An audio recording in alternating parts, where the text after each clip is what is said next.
Hello mga mi and D! Welcome to my mini vlog again! Namiss ko nga yung ganitong ulam mga mi and D, lalo na nga ngayon panay nga ang ulan, masarap humigop ng mainit na sabaw. Dito nga ulit kami kala mama mga mi and D, eto naman si Lindsay, kakarating nga lang namin, nagbantay nga agad siya ng paninda ng tita niya. Habang wala pa nga ang pasok si Nobby sa school mga mi and D, eto tagtinda nga muna siya dito. Sa bagay, sayang din naman, pandagdag nga niya ng pambili ng gamit niya sa school. Tamang kwentuhan nga lang ang magtita habang nagbabantay. Eto naman ako, sumilip sa kusina para nga tignan ko ano nga ginagawa ni mama, tapansin ko nga tong mga santol. Tinanong ko nga si mama mga mi and D kung anong gagawin niya nga dito sa santol. Sisigang nga daw si mama at itong araw santol ang gagamitin niyang pangpaasim at itong araw ang request ni papa sa kanya. Sa bagay mga mi and D, hindi ko na nga rin tanda kung kailan yung huling kain ko nga ng sinigang na may santol. Kaya nga medyo natakam ako dito. Kaya ito habang nagbo-voice over nga ako mga mi and D, nangangasim nga ako.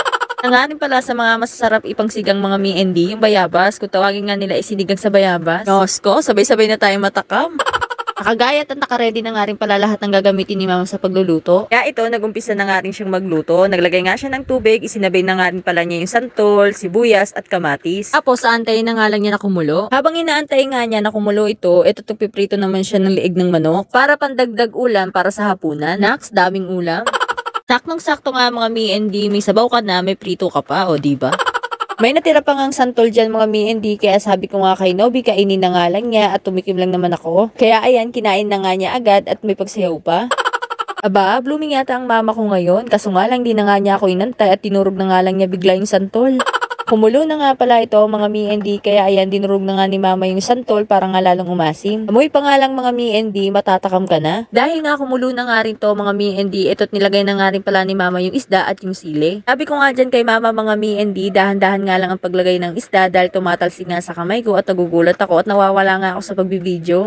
Diyos ko, totoo yan mga mi and D, hindi biro mag-video at hindi rin biro mag-isip ng iko-content at hindi rin biro mag-voice over. Pero sabi nga nila, for the go, char.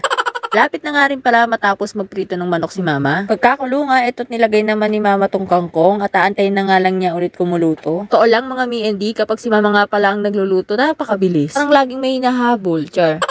Tapos, ito na nga pala mga mi and D, kumukulo na nga pala siya. Antay na nga lang na maluto pa nga ng konti yung kangkong. Tapos, maya-maya nga lang iluto na nga rin yan. Maraming salamat nga pala mga mi and D sa mga nanonood at tinatapos talaga yung video ko. Tutuwa nga ako mga mi and D, lalo na nga ngayon ay maabot na nga ng 100 views nga yung ibang mga video ko. Doon pa lang okay na ako. Maliit nga lang para sa iba mga mi and D, pero sa mga nagsisimula pa nga lang, malaking bagay na nga yun. Maraming salamat nga rin pala sa mga nagpa-follow, kilala ko man o hindi. Konti na nga lang pala mga mi and D, malapit na nga rin pala ako mag 1-4K followers. Alam ko naman na malayo pa nga sa 5K followers sa requirements, pero okay lang yun. Kahit nga mabagal, at least nadadagdagan. Sabi nga nila, darating din naman din tayo doon, wag masyado magmadali.